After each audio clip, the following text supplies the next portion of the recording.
Today the goal is to lay out the permanent beds on the upper half of this Tier 1.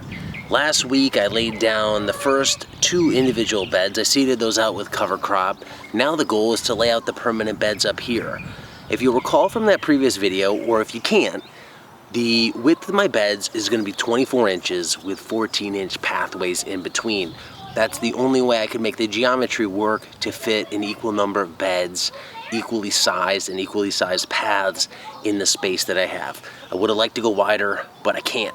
So up here, there'll be 4 14-inch pathways and 3 24-inch beds up here. So I got to start laying those out now with stakes and then prep them. I'll probably add some compost. I'm not quite sure what process that path is going to take.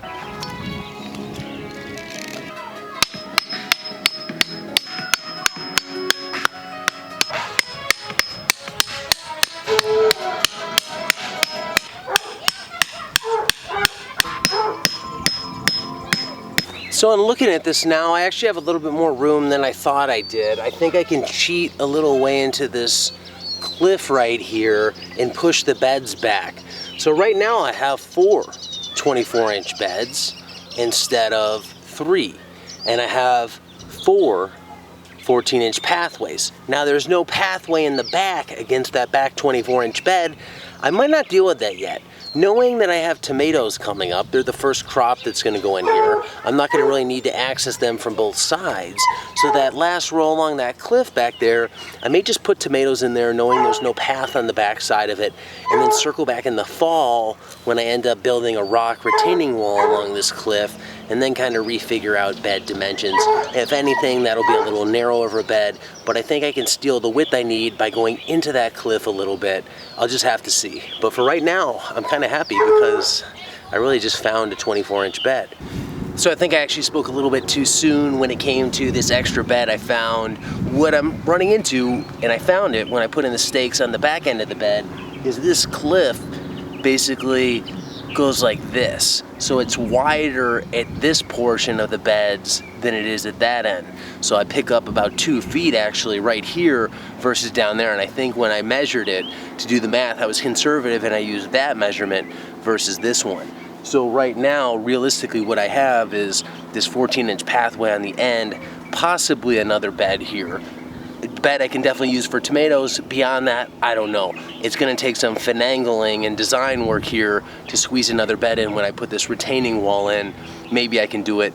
The key will be to make sure when I put the upper bed in, the first upper bed, that I leave myself enough room up there to design this extra bed into it if I can.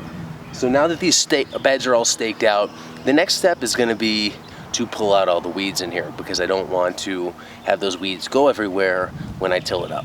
The weeds have now been removed from this upper area, which is good because what I don't want to do is when I come through and till the beds is till up a lot of the roots of the weeds and spread those roots throughout the beds.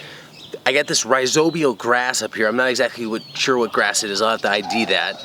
But it spreads by these underground rhizomes. So if you just break up those pieces and till the whole plot, you're gonna get those pieces everywhere. That's not what I wanted. So I tried to remove as much as I could. Now I don't have to be so finicky here because the chickens are gonna come up here and they'll clean up anything, but I wanna try and control the problem as much as possible.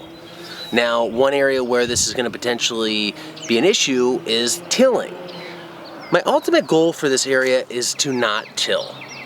I have a tiller, I kind of want to use it up here, but I also want to explore this idea of no-till.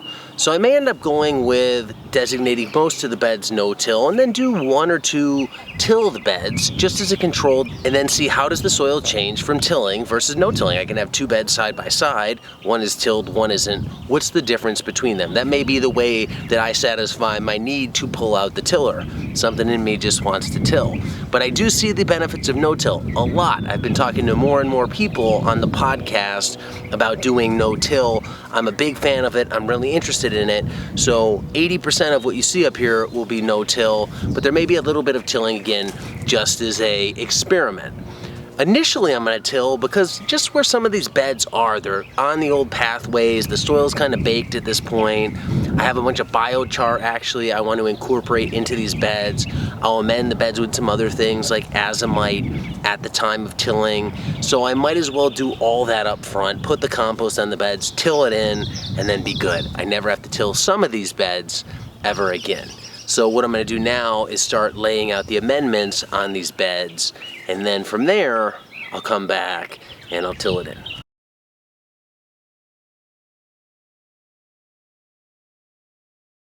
Next step is to till. And what do I got for a tiller?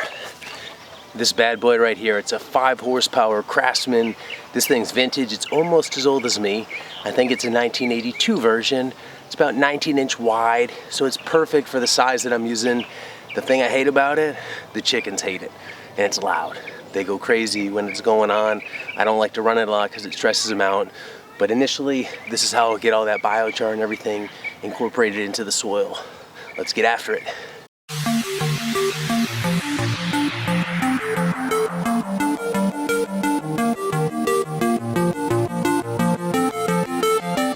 One thing I'm realizing I forgot to do was put down compost on the bed. I've forgotten that, so I'll end up doing it again. And also, this is really hard. There's a lot of clay in here. It's compacting. It's going to take a while.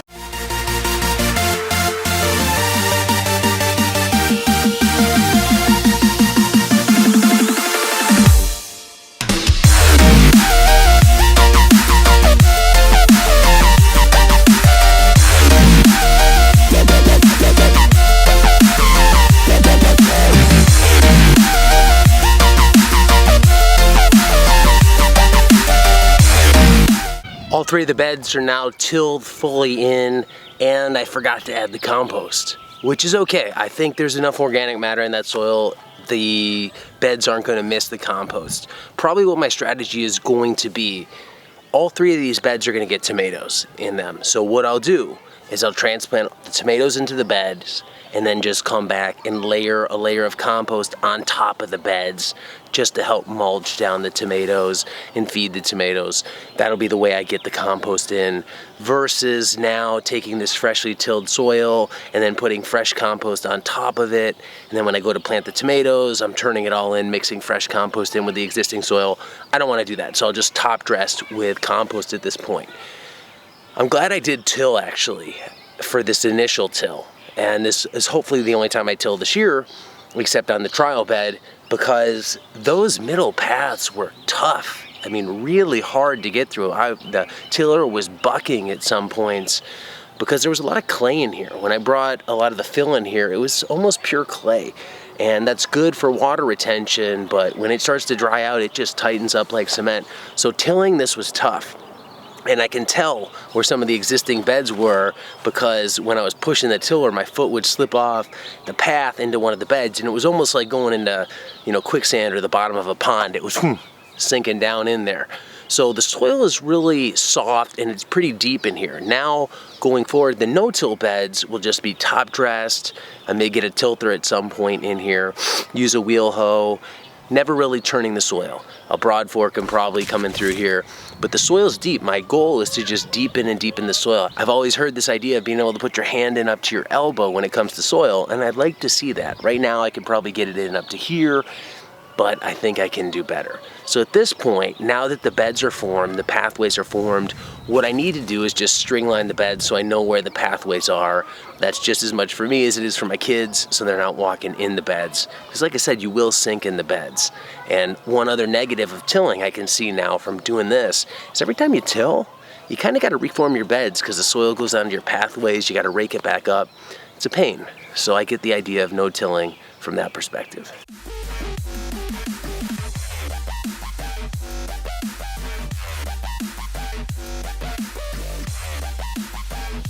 That's it, officially done with the permanent beds on tier 1, and I'm loving it. I can't believe how excited I am to see permanent beds. It's probably kind of crazy thinking like how much market gardeners are so used to this, but I have never had this before, never. So I'm very excited to finally get this. It's been a long time coming, a lot of waiting. Now it's in place. Next step is tomatoes. Tomatoes will likely go in all 3 of these rows here, and I have to probably do that this week. Once we get this rain in, this bad weather, they're going in because they're starting to get too big for the pots, and I need to get them in the ground. I'll make sure I make a video on that coming up, but thanks for watching this one. Stay tuned for the next one. But until then, be nice, be thankful, and do the work.